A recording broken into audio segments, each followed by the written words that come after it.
What is up, homies? Welcome back to another reaction from Heroes Reforged. We are reacting to Papa Pedro Season 2, the next saga in the Pedro Pascal legacy. We're reacting to the trailer for the Mandalorian Season 3. I gotta put on my helmet. That's your Mando helmet? Hey, you got Baby Grogu up there? You're not. I thought you were grabbing Baby Grogu. He's grabbing a Daft Punk helmet. Wait, so Let's do it. I'm ready. Just so that everybody watching understands, Adam, you're right. In that same room, there is a sideshow collectible, like 1-to-1 scale, beautiful Baby Yoda. And Augustine grabbed his motorcycle helmet. It's not even Mandalorian. It's just a silver, glittery, beautiful helmet. Oh my God. That is hilarious. Kids. Let's do it. Dude, can I just say, for people watching this right now, in case they haven't already seen it, we're watching The Last of Us on HBO right now together. We're reacting to it. Yeah. So when you said, welcome to Papacito Pedro Season 2, this will be the second season of The Mandalorian that we have reacted to and watched together as friends. Third, kind of, if you count his appearance in the Book of Boba Fett, which is awesome. And I guess we're just in Pedro season, baby, because we're loving The Last of Us. It's so good. There he is. There's a little Grogu. Hi, buddy. It's the year of the daddy. Can you guys hear me, by the way? Yes, we can hear you. You sound great. We don't have a problem. Like this. What do you think is about to happen in this trailer, Augustine? What do you don't know, but I want to be ready for it. I don't know. Watch. I really He's going to be prepared, and Adam and I, we're somehow going to hit our heads and hurt ourselves, and Augustine will be fine. I'm going to be the only one that's going to survive this trailer. Just wait. Speaking of The Mandalorian, we are going to be reacting to the show, so if you want to see the uncut reactions for that, go to our Patreon, link down in the description below. You can also watch Papacito's The Last of Us reactions on there as well. We're going to be putting those on there every single week. We also have reactions to Season 2 of The Mandalorian. Mandalorian was actually the reaction series we started on this channel, so we don't actually have reactions for Season 1. But maybe in the future we'll go back and rewatch it. We do have the Book of Boba Fett, which was a great story in between. So we have those reactions uncut on Patreon as well. That's where the after party lives. Guys, go over there, check it out. Do the you know, the month subscription, and then just power through everything we got, and then dip out. We'll even accept that. We love and appreciate all the support. You guys ready? I'm ready. Yes. Here we go. In 3, 2, 1, go. Our people are scattered like stars in the galaxy. Hell yeah. Oh, we're starting off spicy. What do we stand for? Oh, wow. Such a great look. Oh, can we see Sabine? Since she ties into the Ahsoka show? Mandalorians are not just learning about how to fight. What an ending. You also have to know how to navigate the galaxy. That way, you'll never be lost. Salacious crumb, you son of a bitch. Son of a bitch. Reef Karga's looking clean, baby, crispy. The Armorer. I'm going to Mandalore. Let's go! So that I may be forgiven for my transgressions. Wow. Amy Sedaris. Oh, nice. Oh, wow. There's something dangerous happening out there. Oh. And by the time it becomes big enough, we'll meet up Tahi. That was what meet up Tahi. It'll be the doctor's back. Whoa. We're gonna find out. Oh no, we're gonna find out what happened. Oh no. Hell yeah, dude. Oh my God. What? Oh, frick! Yay! This is the way. Yes! Let's go! Oh, so good. Good. I hit my head. I should have put a helmet on. Damn. You guys want I hit my head on the frame of the video.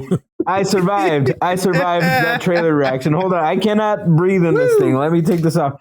Man, that's a really awesome trailer. I think the thing that I'm kind of pleasantly surprised by the trailer is that there was like that first teaser that we got like sometime in the third quarter of last year, and it kind of focused mostly on Bo-Katan and the Mandalorian. This one kind of just focuses on Grogu and the Mandalorian, and we kind of get little hints and teases as to what we can kind of expect, but there was no Bo-Katan. There was no maybe hints towards other cameo, which is like, I'm totally fine. I don't need that in the trailer. Let me discover that. Let us discover that as we watch the show, because that I think is the most exciting part about watching a show like this, is that you can revisit some characters that we are familiar with. you know that some characters are going to come back, but you never know who's going to show up. You never know. Never know. Right. Never know. Right. I'm just excited to explore more deep mythology, which is the Mandalore and the Mandalorians and what their culture is about, and still exploring with this rogue Mandalorian that broke the rules. And potentially wants to make amends and like go back to be considered. I don't know. Like there's so much stuff at play here, and it's dealing with stuff outside of the normal Order 66, even though we're going to see potentially something from Order 66 from here. But do you guys still feel like we have to delve into Order 66? Do you feel like you're getting kind of tired of it, or do you feel like it's still something very relevant in Star Wars? That's a really good question, because, we were watching the Bad Batch, and the Bad Batch also deals with moments of Order 66. And Tales of the Jedi, Tales of the Jedi, the final season of the Clone Wars was all about Order 66. Surprisingly not, because I feel like the experience for all the characters who deal or who are a part of Order 66, their experience is so unique and different that I think if they were kind of repeating the events and the experiences were not different enough, then I'd be like, we get it. We understand what happens. The clones turn bad. Like, we get it. Yeah. But because the way that they kind of show you how all the characters deal with these events and how the clones deal with these events, I feel almost intrigued to see, well, I wonder what that character was doing when Order 66 happened. So I'm not tired of it. I think that they meaning everyone who kind of works on Star Wars, not just Dave Filoni and Jon Favreau, but it's the animation teams. It's also, all of these different series, how they choose to use the little pieces of it. I think it's really interesting to see how some of these characters or where they end up because of Order 66 too. I'll throw something else out there too. I don't think that this is going to be the case. I think you're right, Augustine. I think you're right, Adam, that like that little flashback of those Jedi that we saw looked very much Order 66, Revenge of the Sith era, like whatever's happening in the temple, all these Jedi with the robes. It looks like that look. But I also saw that quick glimpse of all of those Jedi standing there, and I got a feeling of the High Republic, and I was like, it's so interesting that the High Republic right now, so far, is just in the publishing world, books and comics, right? And there's been a little bit. There's like a VR Star Wars video game that has like a flashback to the High Republic. Like there's things here and there, but to look at something like The Mandalorian, which is like this pop culture phenomenon, this thing is a beast. Right. Yeah. Right.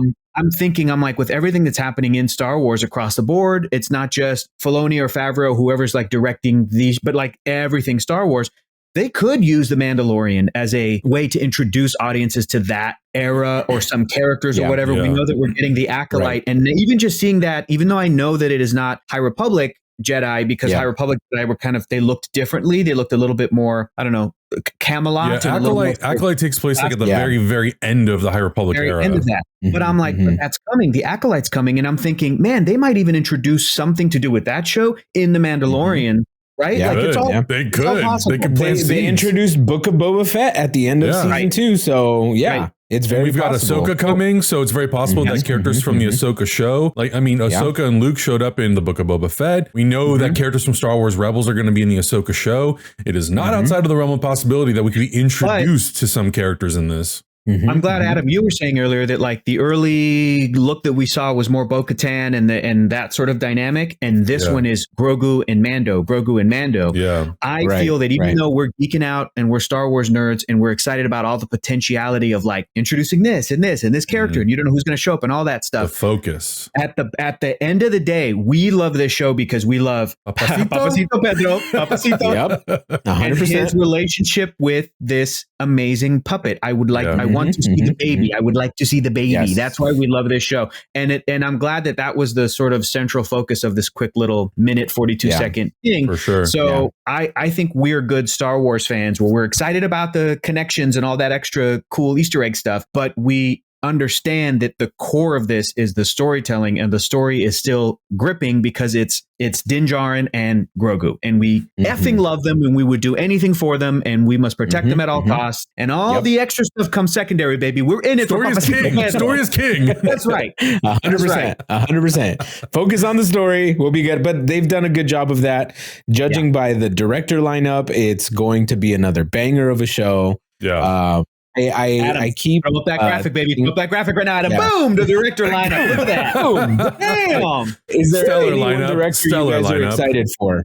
Oh my god! Honestly, I mean, all of them. I mean, come on. Pick one, Adam. Pick one. Okay, there you go. There you go. Yaddle Gay. Yup. Outside of Bryce Dallas Howard, who is a returning director, Peter Ramsey. Yes. Okay. Spider-Verse, baby. Spider-Verse co-director. Spider-Verse co-director is incredibly exciting. That's a good choice. I love that. Maybe it's the Dave Filoni of it all, but that this show is providing animation directors opportunities to come in and do. When are they going to bring back Gendy? Let's do this, baby. Let's bring him desperately, back. Desperately. I almost want to submit us for the press junket just so we could ask Dave Filoni. Can you please bring in Gendy Tartakovsky? Yeah. When are you going to bring him back? For the love of God, please. This is also cool. Rachel Morrison's going to be directing an episode. She was the cinematographer on a lot of Ryan Coogler's films prior to Black Panther. So Black Panther was the last collaboration. Rick Famuyiwa is returning. Carl Weathers, the great Carl Weathers is returning, which is great. Adam, Lee Isaac Chung. Tell everybody what Lee Isaac Chung has worked on before coming into this. Directed Minari, starring Stephen Young. Excellent film. And tugs at the heartstrings. So maybe that episode's going to be... That is going to be an emotional one, I think. Emotional. I don't know. Yeah. So I think it's going to be a very exciting season and all the things that they can explore and, you know, what it does tee up and doesn't tee up. Like you were saying, Hector, the story is king. And if we don't care about Papacito and his little hijo, then what's the point? Then the show's failed. Exactly. But it won't. So so excited. So excited for this. We're good, boys. this whole year of content is just insane. It's absolutely insane. Everything looks like it's firing on all cylinders. So I'm really looking forward to this. So don't take a vacation, anybody. We got a lot of work to do. Streaming season forever. And goodbye. But let us know your thoughts in the comments below. What are some of your theories as to what kind of characters or storylines we might see or dive into? There's a lot in the Star Wars world. It's very deep. The mythology is endless. Let us know. Subscribe if you haven't already. Check out our uncut reactions for all the shows we're watching on Patreon. And we'll see you guys in the next one. Bye. Bye. Say bye to the baby. Say bye to the baby. I would like to say bye to the baby. Say bye to the baby. Bye, baby. Bye.